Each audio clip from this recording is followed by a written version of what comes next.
कबहु न भयो संग अवसा था, ऐसा जन्म गवायो आछा।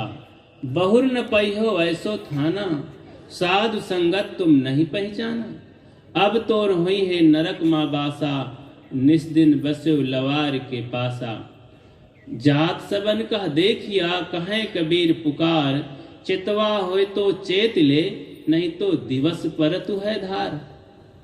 दिन में ही डकैती पड़ रही है। सदगुरु कबीर कहते हैं कि जागना हो, चेतना हो तो चेत जाओ, जग जाओ, नहीं तो ये धन लुट जाएगा। रात को घरों में, गांव में, शहरों में चोर आते हैं, लेकिन यहाँ दिन दहाड़े चलते फिरते बोलते डोलते ये डकैत आ जाते हैं। वो हैं अपने मनोविकार, जिसे हम काम, क्रोध, लोभ, मोह, राग, द्वेष, ईर्षा, घृणा, ये बड़े बड़े एक से एक बढ़ के डकैत हैं। और ये लूटते क्या हैं? ये रुपए पैसे, ये कोई अन्न पानी नहीं लूटते हैं। ये हमारे ऐसे महत्वपूर्ण धन को लूटते हैं कि जिनको लूट करके हमको खाली, खोखला, निकम्मा बना देते हैं। वो है दया, क्षमा, शील, संतोष, धीर, विवेक, विचार, वैराग, शांति। इस धन को लुट जाने के बाद जीवन में क्या बचता है, मुझे बताओ।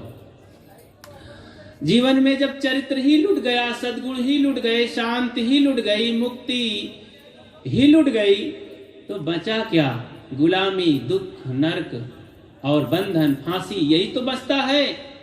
इसीलिए हम इन डकैतों को मार भगाने के लिए हनुमान जी बनना पड़ेगा। हनुमान जी के पास वैसे जाओ, वहां देखकर और बल मिल जाएगा, लेकिन हनुमान जी खुद बन जाओ तो कितना अच्छा होगा। बनेंगे कैसे? आप भूल गए हैं। वैसे हनुमान सब हैं, यहाँ जितने लोग बैठे हैं, या कहिए सभी मनुष्य हनुमान जी हैं। बस अपने को ख्याल कर लें, देरी है समझने की। अरे वहां भी तो हनुमान जी थे। जब सीता जी की खोज में जाना था तो वहां पर मीटिंग बैठी थी। कहाँ पर? किष्किंधा पहाड़ पर सब बैठे थे, तो बड़ी सभा चल रही थी। तो हनुमान जी भी यही मुख उदास बैठे थे, सिर नीचे किए।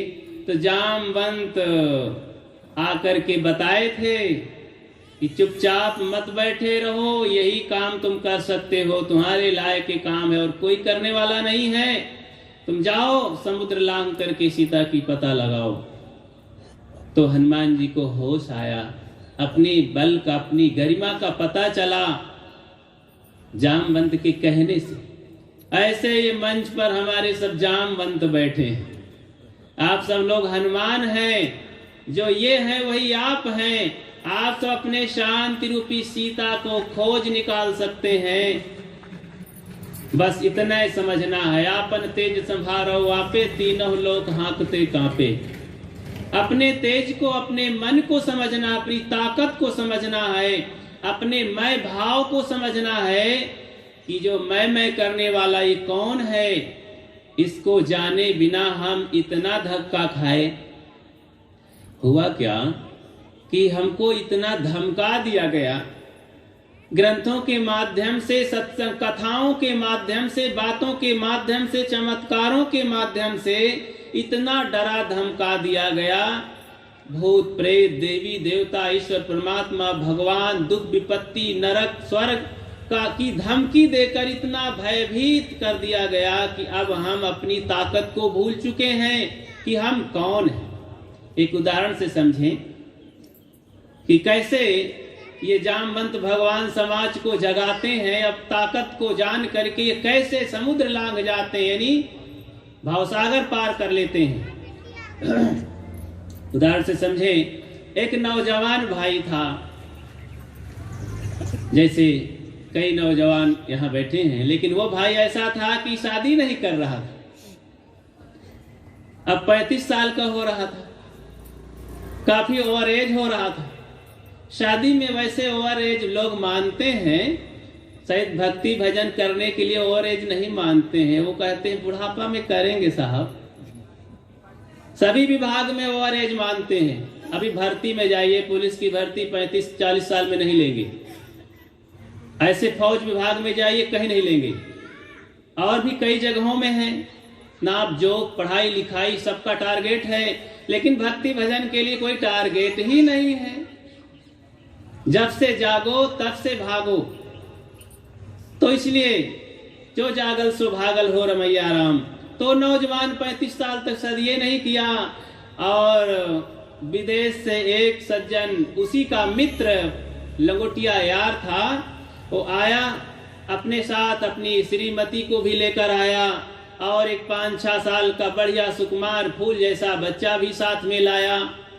हाथ मिलाया, भाई साहब नमस्ते। नमस्ते यार, नमस्ते। क्या कुशल मंगल, सब ठीक ठाक चकाचक? बोले यार भाभी की क्या हाल चाल है, कैसी, कितने बड़े बच्चे हैं, कौन है? अरे यार अभी हमने तो शादी ही नहीं किया। आश्चर्य हुआ, शादी करने वालों से लोग नहीं पूछते हैं कि आप शादी करके पाए क्या, जरा हमें बताओ।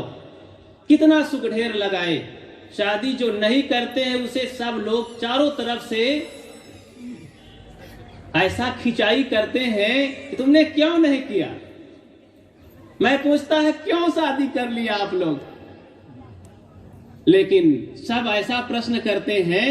तो वो भी प्रश्न में चक्कर पड़ गया। उसने कहा भाई साहब मेरे शादी का कारण इतना है, कोई बैराग वैराग नहीं है, औरतों से लड़कियों से डर कर मैं शादी नहीं करता हूं।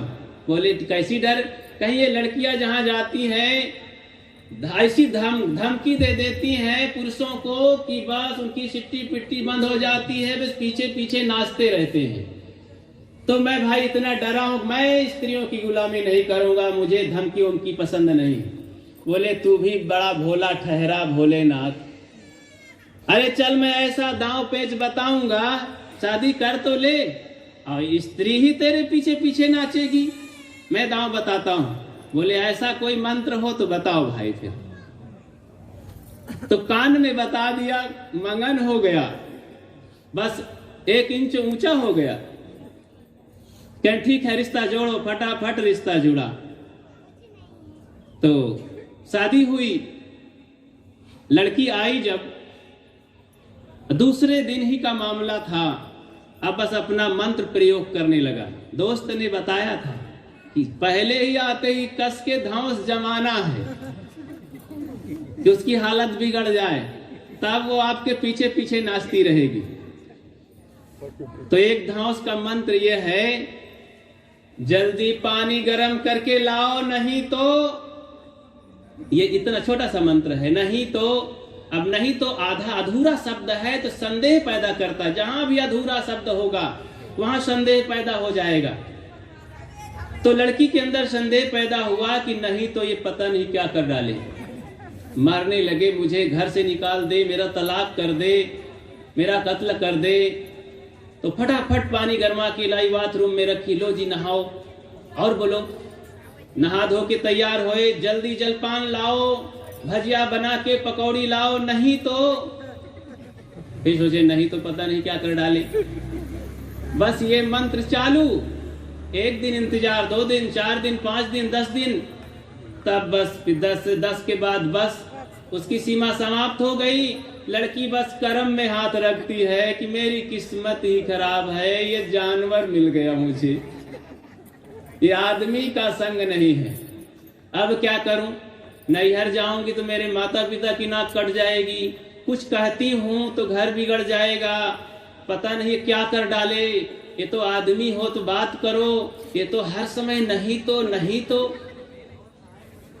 बहुत बिगड़ गई बात। तो जानते हो मानसिक रोग हो जाता है। मानसिक रोग की दवा विशेष हमारे जैसे मनोवैज्ञानिक यतीन्द्र साहब जी हैं, तो मन के अध्ययन करने वाले मन का रोग दूर कर देते हैं। तो ऐसे ही अब वो बीमार पड़ गई, धीरे धीरे पीली पड़ गई, घर में रहती थी, शोक संताप में डूबी रहती थी, कभी हंसती बोलती खुशहाली नहीं रहती थी, नींद नहीं आती थी, बहुत जबरदस्त रोग हो गया। तमाम इधर उधर के डॉक्टर दवाई किए, लेकिन मानस रोग था ना उसे। अब वो भूलती गई, कांटा हो गई। एक दिन ऐसी कुछ हवा लेने के बहाने की मरना ही है, अब चलो थोड़ा बाहर तो निकल चलो, हवा लो। घर से बाहर निकली तो पड़ोस की एक महिला जरा होशियार थी, समझदार थी, बुद्धिमान थी, हिम्मत वाली थी। उसने कहा, अरे क्या हुआ बहन तुझे, तू तो फूल जैसी सुंदरी, अभी थोड़े दिन हुआ शादी हुए, कैसी हो गई, कौन सा रोग हो गया? उसने कहा, दीदी जी मुझे कोई रोग तो नहीं हुआ, क्या बताऊं, मत पूछिए। नहीं बता, तू बता दिया फिर कि मेरे पति जी ऐसे कहते हैं। बोले तू बहुत भोली भाली है। अरे वो तो मेरे सामने का पैदा हुआ है, वो मुझसे छोटा है, महाभोला है, बुद्धू है। अरे तू पूछ क्यों नहीं लेती कि नहीं तो क्या करोगे? कहीं अरे दीदी मैं तो भाई कांप जाती हूँ, नहीं तो मार डाले।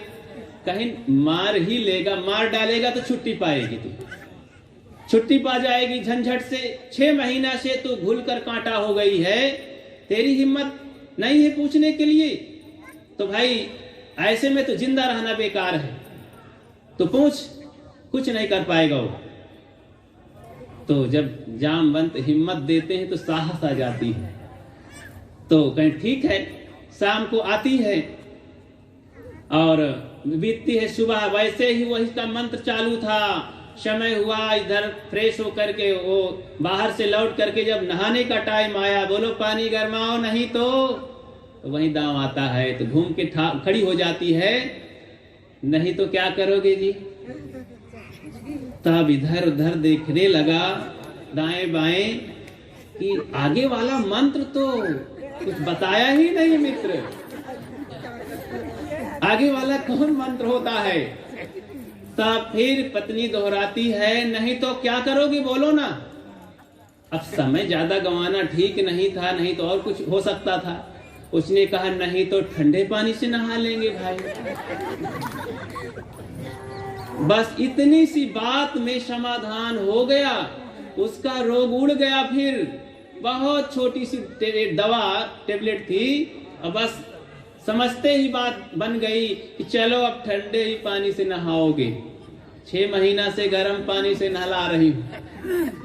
उसकी सारी बीमारी दूर हो गई, उसे साहस आया, उसे धमकाया गया था इसलिए रोगी हो गई थी और बहुत पीड़ित थी, उसका दुख था, संतापित थी। ऐसे ही हम सब संतापित हैं, भ्रमवश भूलवश। हमें जब ये संत गुरुजन जगाएंगे, साहस देंगे, भ्रम मिटा देंगे, भूल हमारी मिट जाएगी, तो जीवन में शांति आ जाएगी, ये मानस रोग चला जाएगा। इसलिए साहसी बनो, अपने बाहुबल का भरोसा रखो, स्वावलंबी बनो, परावलंबी ना बनो। कर वहिया बले अपनी छाड़ बिरानी आस, जाके आंगन नदिया बहे सोकस मरे प्यास। जाके आंगन नदिया बहे का मतलब क्या हुआ? जिसके घर में ही नदी हो, कुआं हो, नल हो और बाल्टी में ही पानी रखा हो, या अथवा कोई लिए पानी खड़ा हो, फिर भी हम प्यासे मरे, तो ये हमारी ही कमी, हमारा ही अज्ञान, हमारा ही भोलापन है। ऐसे ही सदगुरु कहते हैं कि जाके आंगन नदिया बहे। तुम्हारे अंदर सद्गुण सदाचार शांति सुख की नदी बह रही है, मानो धारा चल रही है। तुम्हारे अंदर ही सुख का स्रोत है, सुख का झरना है, सुख की ये लहर उठ रही है, शांत की लहर उठ रही है। यहीं पर भगवान है, देवता है, मालिक है, परमात्मा है, सब कुछ है। जो कुछ हम खोजते हैं, कोई भी नाम ले लो, वो सब कुछ भीतर है और मेरे अंदर है। उसके लिए सदगुरु कबीर कहते, हृदया बसे तहि राम न जाना, कस्तूरी कुंडल बसे मृग ढूंढे बनमाही।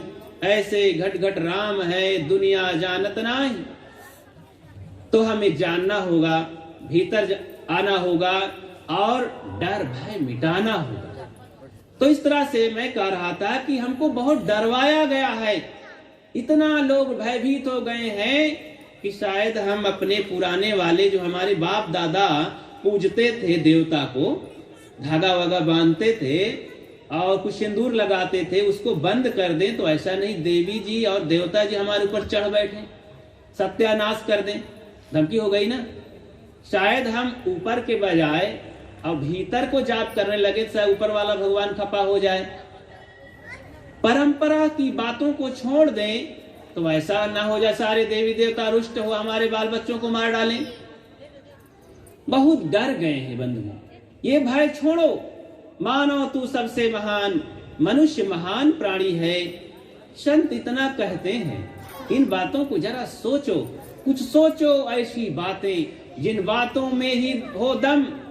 अरे दुश्मन से भी हम प्यार करें, दुश्मनी हो जिससे कम, तो इन सारे दुश्मनों को मार भगाएं और भुला दें, जागृत हो जाएं, तो भीतर के भी दुश्मन समाप्त हो जाएंगे, बाहर के भी दुश्मन समाप्त हो जाएंगे, दुश्मन कोई रह ही नहीं जाएगा फिर हमारा, और हम शुद्ध मुक्त जीवन जिएंगे। तो कबहु न भयो संग और साथा, संतों गुरुजनों के साथ में हम रहें, उनकी संगत करें, उनके ज्ञान विचार को जीवन में धारण करें, हमारा जीवन सत्यम शिवम सुंदरम हो सकता है। मैंने कुछ जीवन के बिंदुओं पर बातचीत की और समय जवाब दे रहा है। मैं सबको और संतों की ओर से धन्यवाद देते हुए अपनी बात को विराम देता हूं। और हमारे यतीन्द्र साहब जी यहाँ जो इस आश्रम में अपनी त्याग तपस्या करते रहते हैं,